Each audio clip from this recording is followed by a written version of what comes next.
Okay, Assalamualaikum semua. Pada tahun 2015, Netflix Daredevil series memberikan satu kelainan di antara semua superhero movies yang tengah peak masa tu. It was raw, ambitious dan unapologetically adult. It was like a beacon of what a dark comic book adaptation to TV screen or big screen could be. Fast forward to 2025, Disney Marvel resurrected the Devils of Hell's Kitchen di kaca TV anda dengan Daredevils Born Again. Tetapi adakah ia berjaya kembali dengan megah ataupun just a wet noodle or lemau? Spoiler alert, ada dua-dua sekali. The original Netflix Daredevil series, at least for me, memang tidak boleh dinafikan. Dia memang sangat bagus. And it's a very, very good TV series. Pelakon utama dia Charlie Cox sebagai Matt Murdock, seorang ninja yang buta with the anger management problem, terpaksa membahagikan masa dia sebagai peguam bela di siang hari dan vigilante yang selalu marah di waktu malam. Dia ada 3 season Netflix punya series, 3 season of awesomeness, or maybe 3.5 lah, sebab in between season 2 and season 3 kau kena tengok The Defenders sebab dia memang bersambung. Kalau kau lepas tengok season 2 dan then kau continue tengok season 3, kau tak tahu what happened actually. And sebab the beginning of season 3 is dia memang exactly what happened at the end of The Defenders. But all in all, that whole series dia tak perfect. Still ada few things yang rasa macam drag sikit dan dia punya production value memang nampaklah it's a low budget. Tapi the writing, babe, the writing overall is good, and the main plot, the main story, all the characters and not only the main heroes and villain, all the characters memang tip top lah, and tip top. Dia punya penulisan dia, supporting characters, babe, supporting characters, supporting for the good guy and supporting for the bad guy. This is like a background untuk Netflix punya TV series lah. So pada tahun 2018, after the third season, Netflix announced the cancellation of that series. No one knows why it was cancelled because it's good. And tapi most likely it's because Disney lah. Disney punya company, masa tu diorang baru announce or maybe baru release Disney Plus punya streaming service. So dia nak ambil balik all the Marvel punya IP. Tapi tak ada officially announced by Marvel or Disney lah kenapa dia cancel Netflix punya series tu. But true enough, in 2020, Marvel Studios contact Charlie Cox for the new project, for the new Daredevil project. And masa ni Disney tak announce lagi. Dia announce the Daredevil Born Again project ni in 2022, tapi dia dah contact Charlie Cox in 2020. So, even though dia announce officially in 2022, tapi kita dah tengok dah. Tetapi Charlie Cox sebagai Matt Murdock already cameo in few movies and TV series by that time. And in 2021, dia cameo dekat dalam Spider-Man No Way Home. And then watak Kingpin, dia ada dekat Hawkeye punya TV series 2021. And the first time kita tengok Disney Marvel punya Daredevil is in She-Hulk 2020. So sekarang ni dah 2025, so it's been like 3-4 years benda ni build up kan. So apa yang kita dapat dengan Daredevil Born Again? The good part is Charlie Cox as Matt Murdock, aka Daredevil, still more or less the same characters lah. And dia punya pembawakan watak tu, Mamat tu memang macam born to play Matt Murdock lah.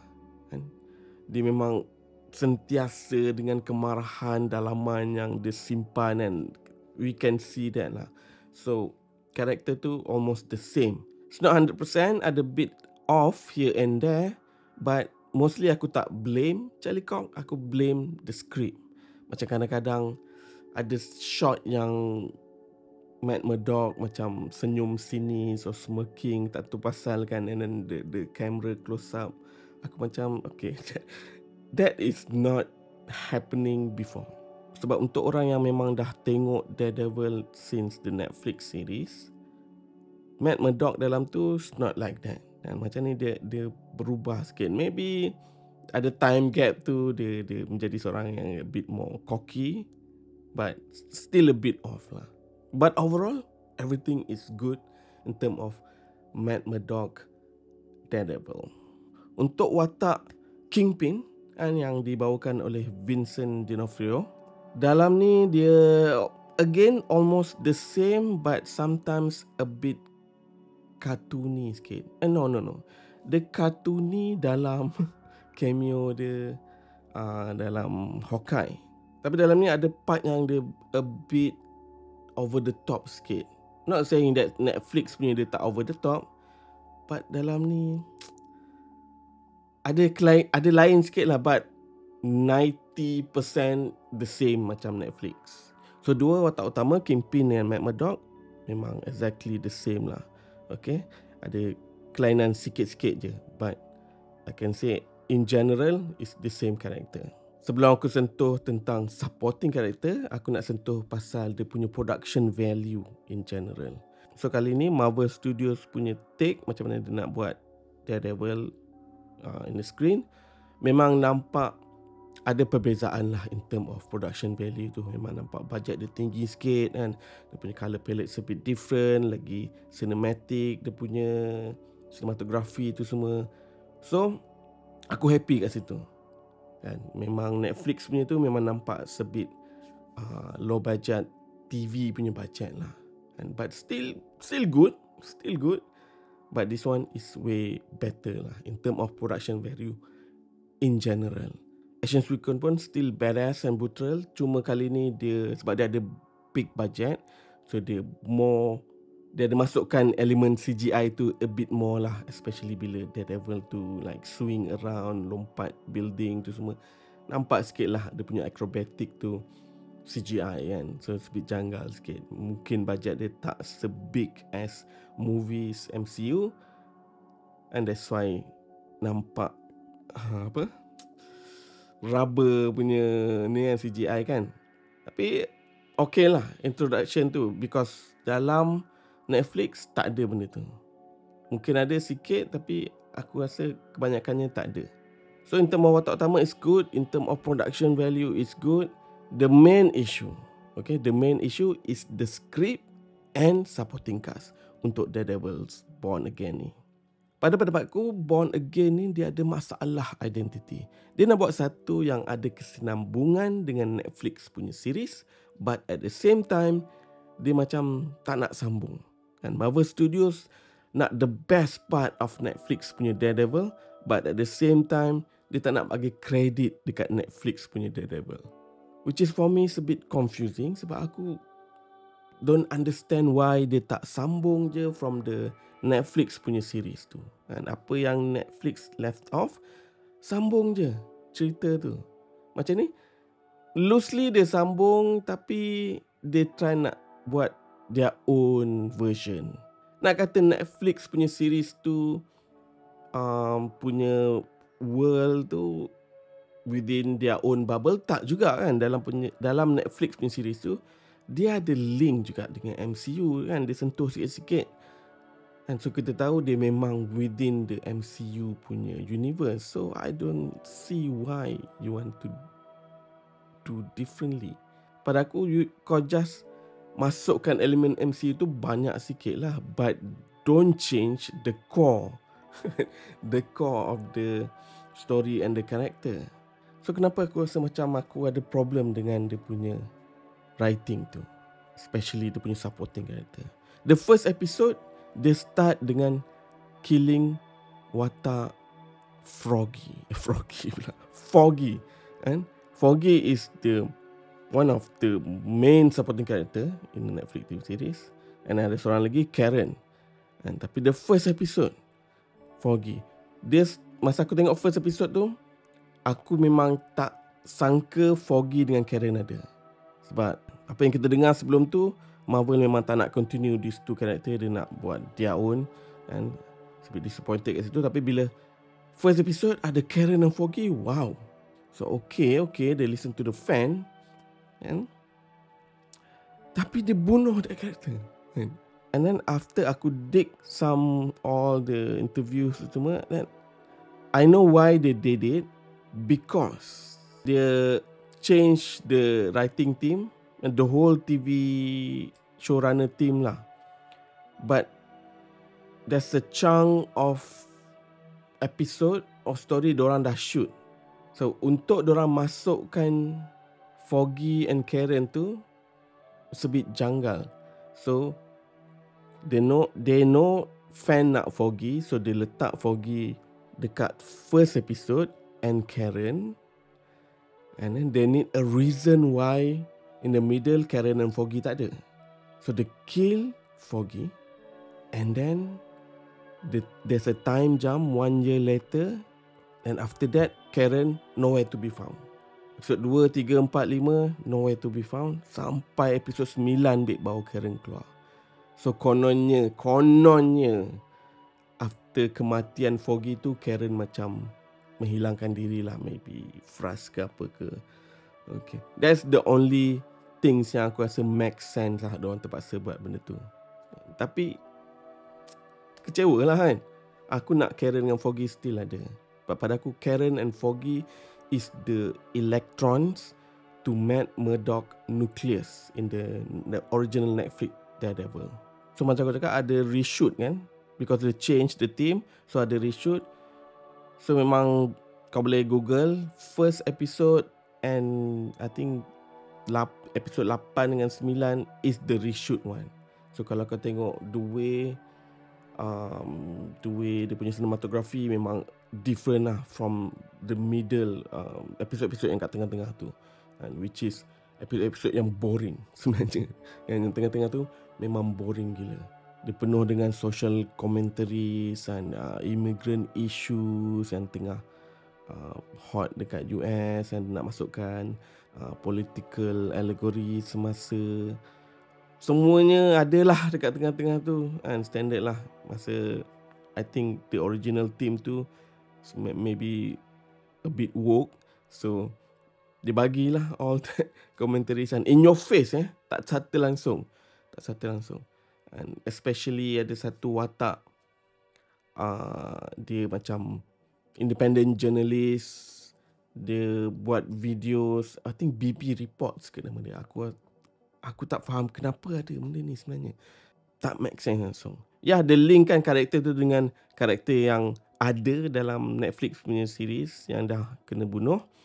But why? Why do you need that? Sebab tak ada function langsung sebenarnya. And then dalam episod-episod yang kat tengah tu yang boring tu, satu episod yang paling annoyed sekali ialah episod ada rompakan bank. Episod ni memang tak ada kena-mena dengan the main story tau. They just memang literally a filler episode. Matt Murdock pergi kat satu bank, and then dia terperangkap kat situ sebab ada perompak nak rompak that bank. And just so happen, the bank manager yang Matt Murdock jumpa ni is Kamala Khan, bapa Kamala Khan. Kalau kau tahu, Kamala Khan is Miss Marvel. Bapa dia ni keep on reminding Miss Marvel, superheroes from which area kan, dekat New York tu kita ingat. Aku macam menyampah gila sangat. Siap ada apa? Funko Bubblehead Miss Marvel kan, is my daughter. Gila bah. Gila. Itu memang filler episode. Yang lain tu adalah episode lain tu ada kena-mena dengan plot sikit, but it's boring the way dia punya penulisan dia, penceritaan dia tu. Untuk watak Wilson Fisk sebagai Kingpin yang dilakukan oleh Vincent D'Onofrio tu, aku ada komen sikit awal-awal tu, dia lebih kurang sama macam yang dulu punya Kingpin. That's a good part, but ada juga the bad part lah. The bad part is dia tak introduce something new pun. And in fact, kalau kau fikirkan balik, Dia macam write off everything that happened in Netflix punya series. And itu yang aku cakap. Dia nak the Marvel Studio nak something yang good from Netflix series, tapi dia tak nak bagi kredit. So dia buat semula. Bila kau buat cerita ni yang Kingpin can easily dibebaskan, macam the Netflix punya series tu, dorang Matt Murdock and the whole team sacrifice a lot untuk tangkap Kingpin. And suddenly dalam ni dia dibebaskan because of some loophole in the system. So pada aku macam kau discredit everything yang Matt Murdock buat and the whole Netflix punya series buat. And then because of Kingpin sekarang dah ada, dia nak build up dia punya empire balik. So it's the same. It's the same. And aku tak rasa Daredevil ada satu je villain. Ada banyak. Especially now di dalam MCU. Boleh pick mana-mana villain. And let Kingpin maybe still manipulate certain things, but tapi make sure dia still dalam jail. At least untuk this first season. Untuk dia ada supporting characters yang aku tak suka sangat ni, kan? Pada aku semuanya underwhelming, semuanya insignificant. Most of them probably from the first writing team. Macam watak Matt Murdock new girlfriend, tak ada function apa-apa sebenarnya girlfriend dia tu. Watak yang independent journalist tu, waste of time and waste of footage. Dia nak play like a real world type situation because sekarang kan banyak independent journalist, YouTubers kan, so dia nak masukkan benda tu.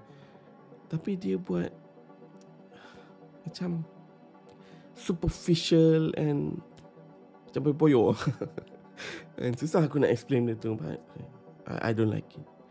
And then for some reason ada satu watak ni, ex-police, jadi Matt Murdock punya sidekick, which is a bit weird. First of all, Matt Murdock from the Netflix, dia dah contact police. Kan aku tak tahu, tak ingat nama dia siapa. And dalam Netflix punya series. And then suddenly kau introduce new guy, tak tahu datang dari mana. And tiba-tiba dia jadi contact, macam bagi new information, insider information lah. And sebab dia ex-police and dia tahu Matt Murdock is a Daredevil. Unnecessary for me. Just continue the old character lah. Why not introduce the new one? So all these new characters, most of them overshadowed by the legacy character. And at least untuk orang yang dah tengok Netflix punya lah. Aku understand kalau someone yang tak tengok Netflix punya maybe don't have that feelings, but kau nak tarik the old fan, and the old fan yang nak benda ni, bukan the new fan. And the reason why kau cast Charlie Cox, kau cast balik Vincent D'Onofrio, because the old fan like it and not the new fan. Itu yang aku tak faham, macam mana diorang make the decision. Okay, these two character, ada group of fans suka, so okay, we'll bring him back. But not for the orang yang suka ni, untuk tarik orang yang baru.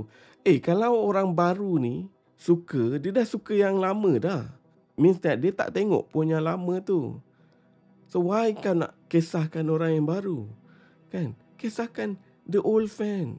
Tapi now because of ada restructuring in terms of the punya showrunner team, the writing team, and ada bit reshoot, rasa macam ada sedikit harapan lah untuk season 2 ni.